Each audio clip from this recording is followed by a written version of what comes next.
Hello viewers, ইউটিউবে 100% English মতো চ্যানেলের পক্ষ থেকে আমি মোহাম্মদ আসিফ বলছি। আশা করি আপনারা সকলে ভালোই আছেন।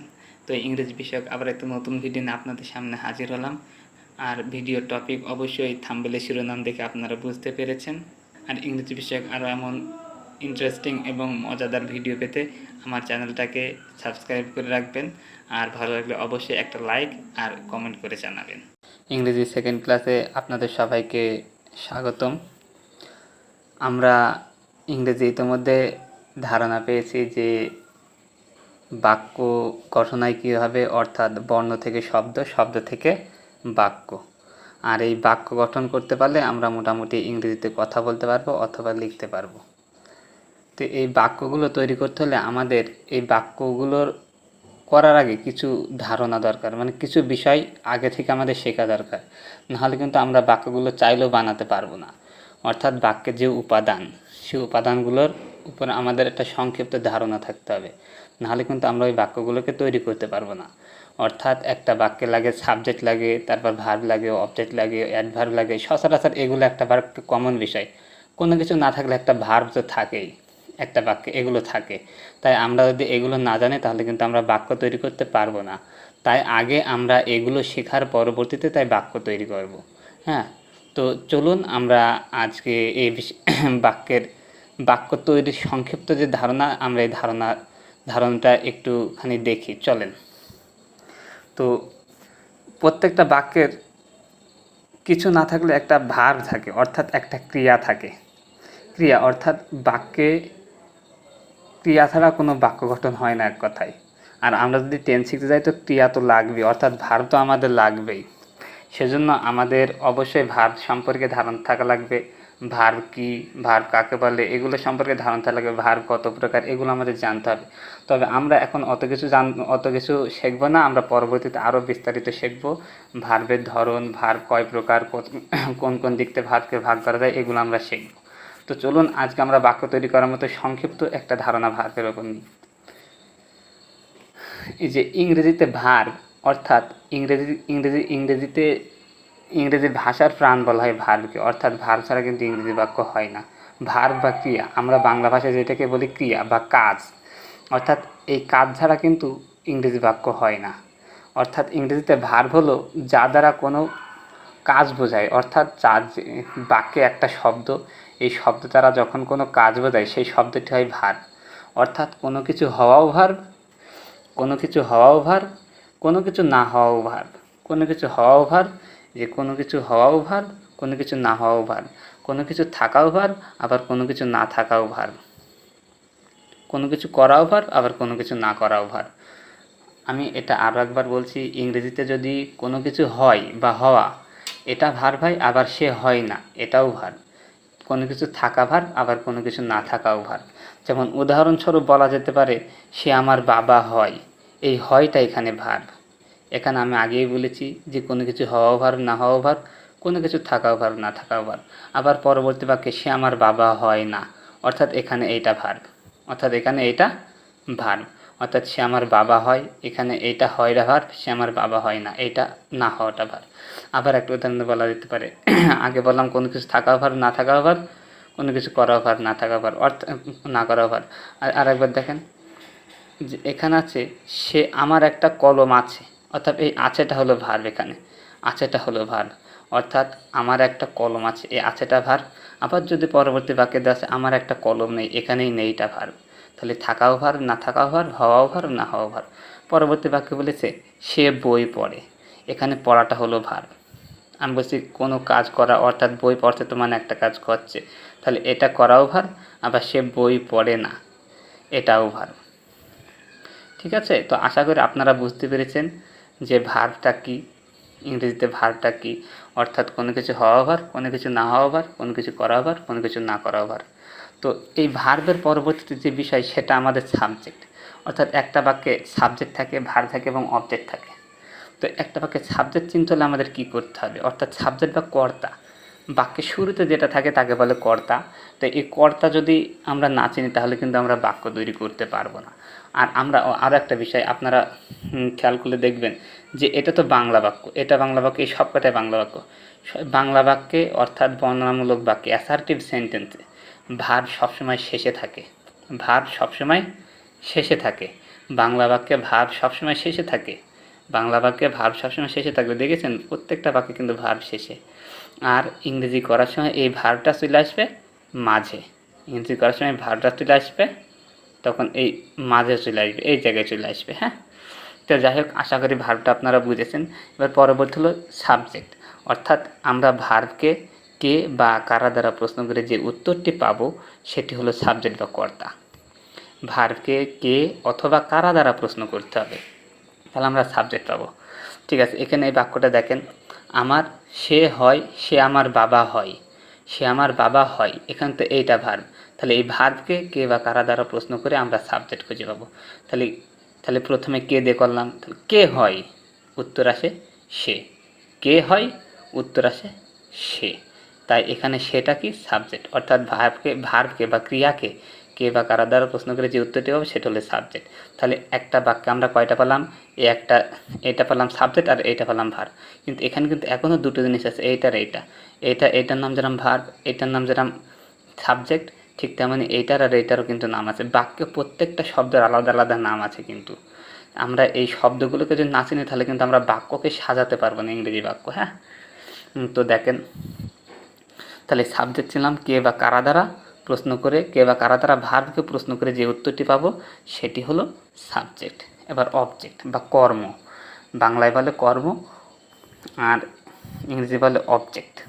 তো অবজেক্টকে কী বা অবজেক্ট বাক্যে অবজেক্ট খুঁজে বের করতে হলে অবজেক্টকে ভার্বকে কী বা কাকে দ্বারা প্রশ্ন করতে হবে, তাহলে আমরা বাক্যে অবজেক্ট খুঁজে পাবো। কি, ভার্বকে কি অথবা কাকে দ্বারা প্রশ্ন করতে হবে, কাকে, ভার্বকে করতে হবে। সাবজেক্ট খুঁজে বের করতে হলেও ভার্বকে করতে হবে, অবজেক্ট খুঁজে বের করতে হলেও ভার্বকে করতে হবে। শুধু সাবজেক্ট খুঁজে বের করতে হলে প্রশ্ন করতে হবে কে বা কারা দ্বারা, আর অবজেক্ট খুঁজে বের করতে হলে ভার্বকে প্রশ্ন করতে হবে কী বা কাকে দ্বারা।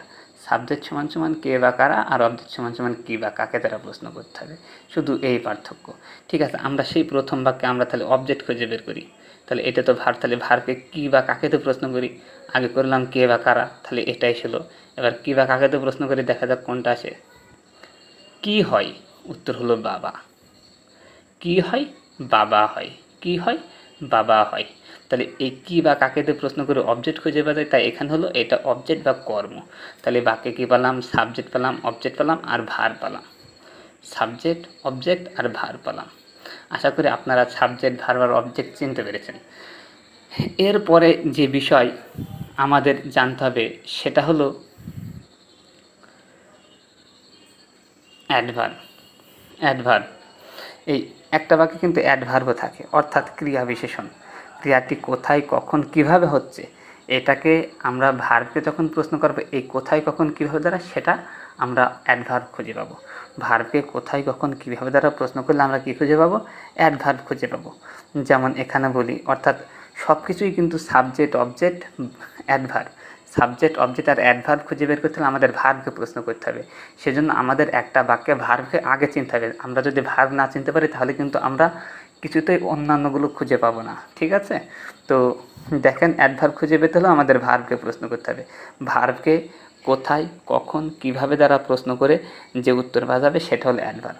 যেমন সে, এখন এখানে দেওয়া আছে সে বই পড়ে, এখানে পড়েটা হলো ভার্ব, এখানে পরেটা ভার্ব, কারণ এটা বাক্যের শেষে আছে আর এটা দ্বারা কাজ বোঝাচ্ছে তাই। আর কে পড়ে, উত্তর আসে সে, অর্থাৎ কে বা কাকে দ্বারা প্রশ্ন, কে বা কারা দ্বারা প্রশ্ন করে উত্তর আসে সাবজেক্ট, তাই এখানে সাবজেক্ট হলো সে। আর কি বা কাকে দ্বারা প্রশ্ন করে উত্তর আসে বই, তাই এখানে বই হলো অবজেক্ট, অর্থাৎ এটা হলো সে হলো সাবজেক্ট, এটা হলো ভার্ব আর এটা হলো অবজেক্ট। ঠিক আছে, এবার একই সেন্টেন্স দেখেন, এখানে কোথায় কখন কীভাবে দ্বারা প্রশ্ন করে উত্তর বেশি, কখন পড়ে, সকালে, কোথায় কখন কিভাবে, তাহলে কখন পড়ে, সকালে, তাহলে কখন পড়ে, তাহলে এই পড়েটা ভার্ব, তাহলে আমরা এই ভার্বের কাছে কখন দ্বারা প্রশ্ন করলাম অথবা কোথায় দ্বারা প্রশ্ন করতে হবে। তাহলে কোথায় দ্বারা প্রশ্ন করলে এটা পারফেক্ট হয় না একেবারে, তাই আমরা কখন দ্বারা প্রশ্ন করে পারফেক্ট করে পাচ্ছি, উত্তরটা আসে সকালে, তাই এখানে সকালে কি, সকালটা হলো অ্যাডভার্ব, মনে থাকবে এই। আর যাদের সমস্যা হবে তারা একটু কমেন্টে জানিয়ে দেবেন, তাহলে পরবর্তীতে আমি আবার আপনাদের কমেন্টে উত্তর দেওয়ার চেষ্টা করব। হ্যাঁ, তো এরপরে আরও কিছু বিষয় আছে যেটা আমাদের শিখতে হবে, অর্থাৎ সাবজেক্ট খুঁজে পেয়েছি, ভার্ব খুঁজে পেয়েছি, অবজেক্ট খুঁজে পেয়েছি, অ্যাডভার্ব খুঁজে পেয়েছি। এরপরও কিছু সমস্যা আছে যেগুলো সমস্যার মুখোমুখি আমাদের হতে হবে, সেজন্য আমরা সেগুলো ছোটোখাটো বিষয়গুলো আমরা এখানেই সেরে নিই। তো দেখেন, এই তো এই সাবজেক্ট যখন আমরা চিনব একটা বাক্যে সাবজেক্ট চিনব, অর্থাৎ বললাম সে হয় আমার বাবা, সে আমার বাবা হয়। এখানে হয়টা তো ভার্ব, সে হলো সাবজেক্ট, আর এটা হলো অবজেক্ট। এই টোটালটাকে অবজেক্ট হিসাবে ধরা যায়। সে হয়, সে আমার বাবা হয়। তাহলে এখানে ভার্ব পেয়েছি, সাবজেক্ট পেয়েছি, আর অবজেক্ট পেয়েছি। ঠিক আছে, তো এখন হলো আমাদের যেটা নাম্বার বা বচন শিখতে হবে, অর্থাৎ যা দ্বারা একটি ব্যক্তি, অর্থাৎ যা দ্বারা সংখ্যার ধারণা, অর্থাৎ কোনো গণনা বা ধারণা বোঝায় সংখ্যা বা গণনার ধারণাকে বোঝায়, তাকে বলে নাম্বার।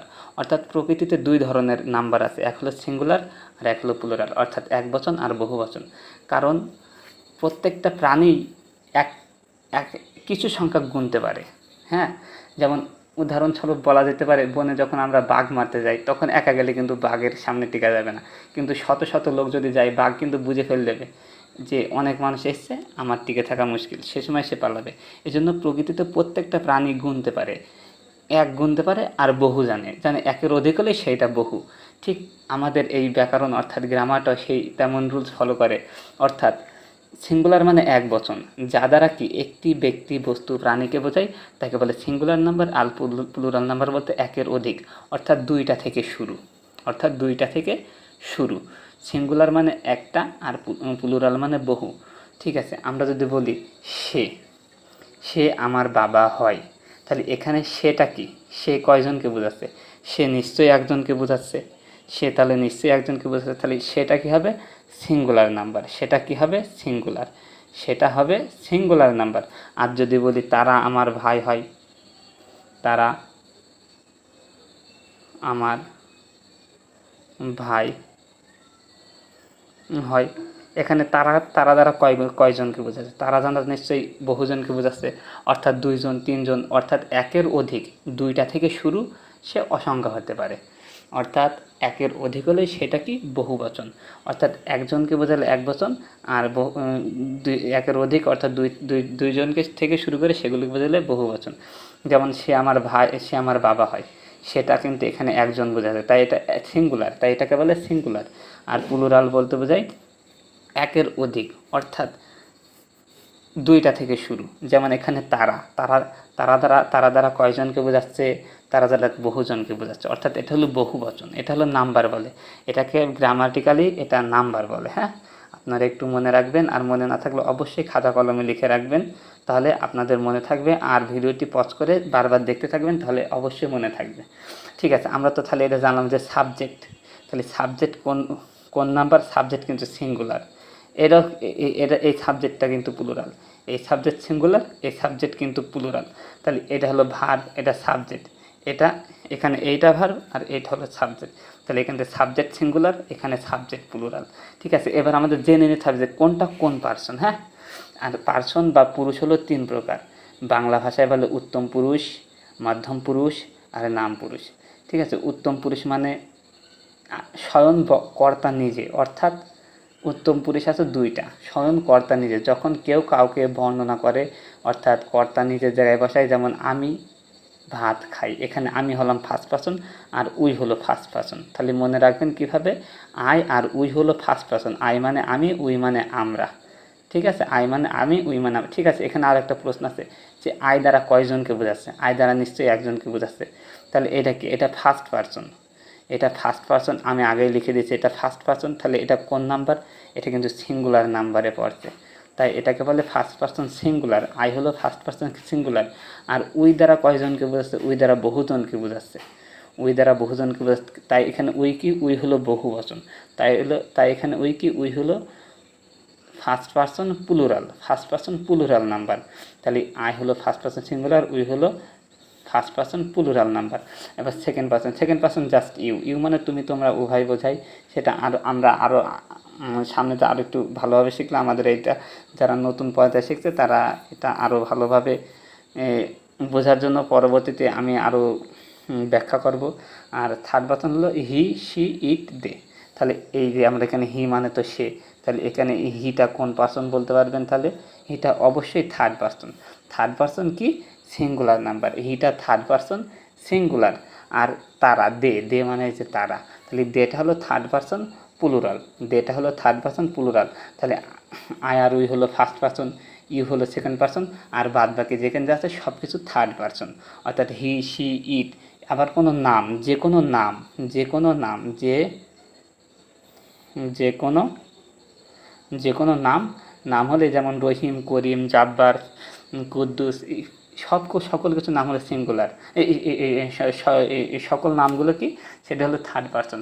এই থার্ড পারসন সিঙ্গুলার প্লুরালও কিন্তু আছে, যেমন রহিম হলো একজনকে বোঝায়, তাহলে এটা থার্ড পারসন সিঙ্গুলার। আর যদি বলি রহিমরা, তখন কিন্তু এটা থার্ড পারসন প্লুরাল হয়ে যাচ্ছে। ঠিক আছে, আজকের মতো এই পর্যন্তই শেষ।